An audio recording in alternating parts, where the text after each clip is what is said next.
Hey Tarot fans, welcome to another edition of Blue Sicx Tarot. I'm your fantastic host Blue Sicx. Thank you very much for watching. Now in today's video we'll be talking about the Divine Feminine Oracle.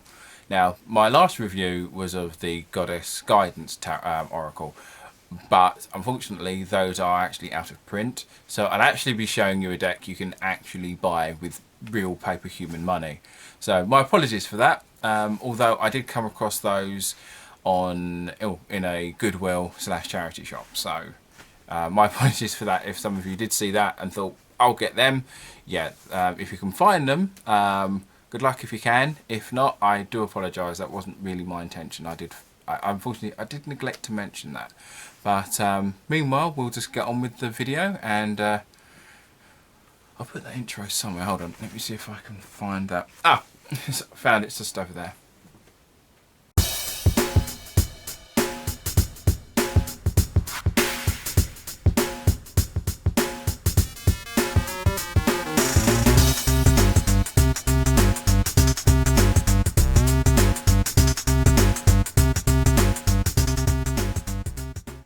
So here we have the Divine Feminine.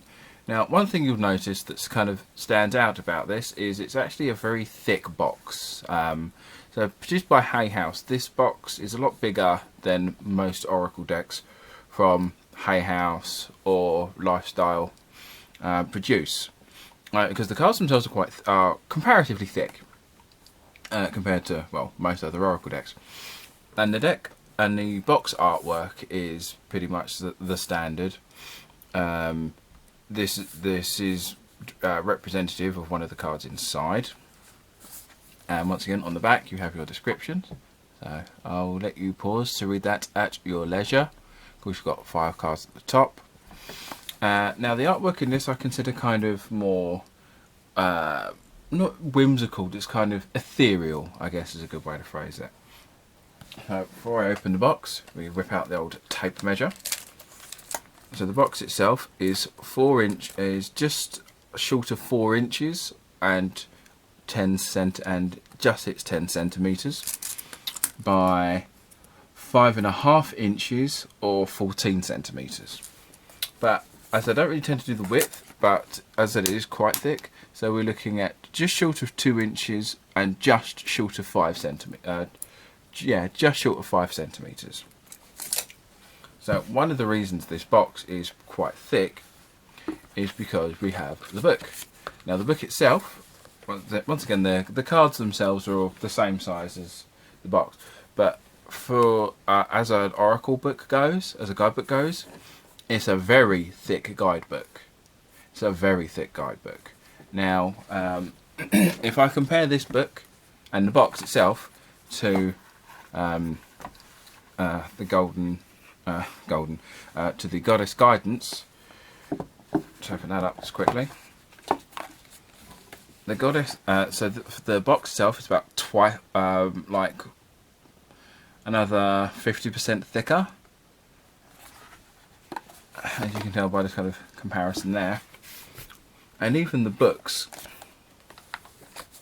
is about, once again, almost twice the thickness, about double the thickness.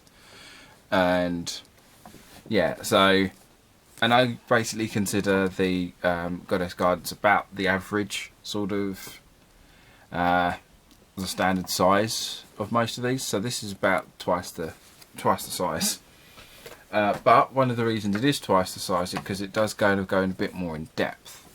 So I'll just pick a random person. So we have I'm not even going to try and read this name, but I'll just pick this at random. So in the book you've got the name of the person. So they're not necessarily goddesses in these. These are the Divine Feminine. So these aren't necessarily goddesses, but so you have, like, there you go. So you've got the their name, their title, and then like the message underneath the card. Then a brief history of who they actually were. Then it's when your soul is selected this card. So you've got that page there. Then you've got this bit at the bottom here as well, the other message. And so you basically have 3 pages of detail for each card, which winds up being a very long book. But without further ado, we'll actually take a look at some of the cards. Now, as I said, I like to do the selection. So, unlike with tarot, as these don't have a set structure, I'm kind of just picking select cards. So, first of all, on the back, you've kind of got this cool red design. Not quite sure what that signifies, but I still think it looks quite nice. So, we're going to take a look at some of these cards. Now, I made sure that these are actually names I can conceivably read. So first we start with Mary of Nazareth, and so it's got the Mother of God and your nice little blessing at the bottom here.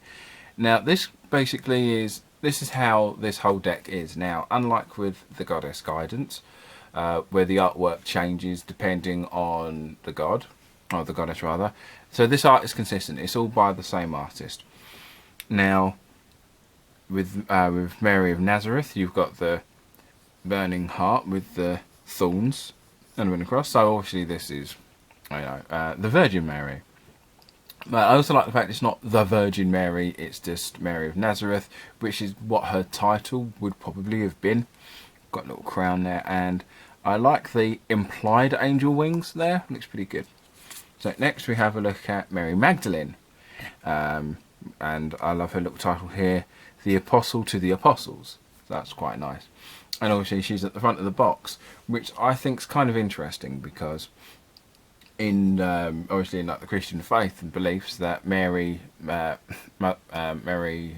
Nazareth in this regard is usually kind of considered higher, but it's nice to have not only Mary Magdalene acknowledged but also on the cover of the box.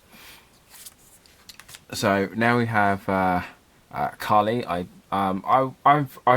find her interesting, and I'll probably try and look into her more, because I'd be very interested to kind of learn more about her. But you've got the Mother of the Universe and her little message at the bottom there. So the artwork I like is with this one is because it really stands out. It is very striking, kind of like the colour scheme and how the colours seem to kind of blend and fade rather than just be out and out bold. So I do quite like that as an aesthetic, and I do like her sword there. So I got very excited when I saw her and saw this one. We have Lilith, the first woman. And those of you who may not know, once again, this is more of a biblical thing. So in Jewish folklore, Lilith was supposed to be the first woman before Eve. So God made Adam out of the earth and then made Lilith out of the earth. But because Lilith was made out of the same material, she was equal to Adam, and apparently Adam didn't like being equal. He wanted to be in charge, and so basically Lilith left the garden, and then God created Eve. And so Lilith is ostensibly like well the first woman, and a lot of groups, a lot of certain groups do kind of like the concept of Lilith. I know a few some of my pagan friends are related with her, and some atheistic Satanists are also kind of fan of her as well. So we can take a look at the Black Madonna, Our Lady of the Hermits. Now a lot of these women I don't really know. But then also this is the kind of thing that makes this deck really interesting, and same with the Goddess Guidance, is the fact that these are different cultures that you might not necessarily come across in your day-to-day studies. And so decks like this I feel are quite important. And as I said, it blends other cultures, and once again this specifically because these aren't necessarily all goddesses, these are either real people or people of legend and myth. And speaking of real people, we have Joan of Arc, Warrior of the Light. Now, I don't know a lot of Joan of Arc. I've watched like 2 YouTube videos talking about her, and still very interesting. But yeah, I like the fact that she's kind of in this as well, warrior of God, or on behalf of God, I guess. Yeah, I think it's cool that she's in this. And you've got the cool halo. And so there's a lot of, with the artwork in this, there's a lot of really good detail in regards to the figure, but the background isn't really that important, which I quite like. So now we have Hash, Hashtar. Ishtar, I swear I got this right before. The goddess of the sanctuary. And once again, I like the fact that this is an older woman, representative as an older woman. I don't. Once again, this is a this is someone. This is a goddess I don't know much about, if at all, to be fair.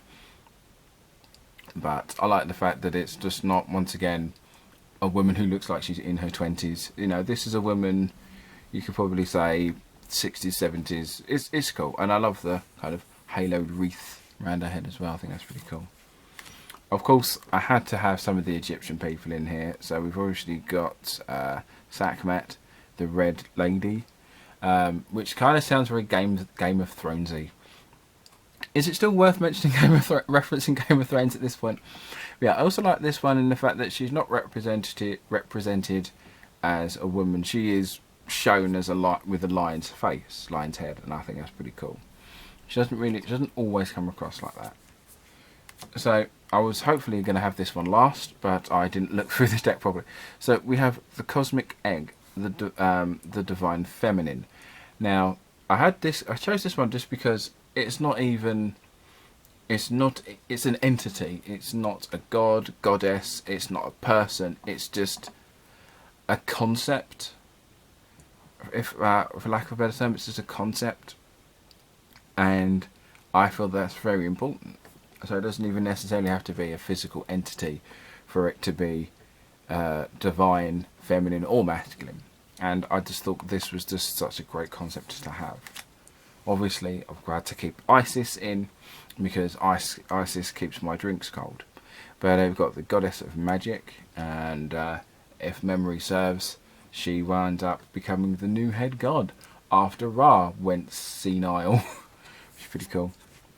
And we've got Green Tara, who's also one of the goddesses in the Goddess Guidance. I just think because I think there is green and white, and I just like the fact that she's just. I like the fact that some of these are in both decks. And finally, we look at Kuan again, who is also in the other deck, the Goddess of Compassion, and I like the fact that I love the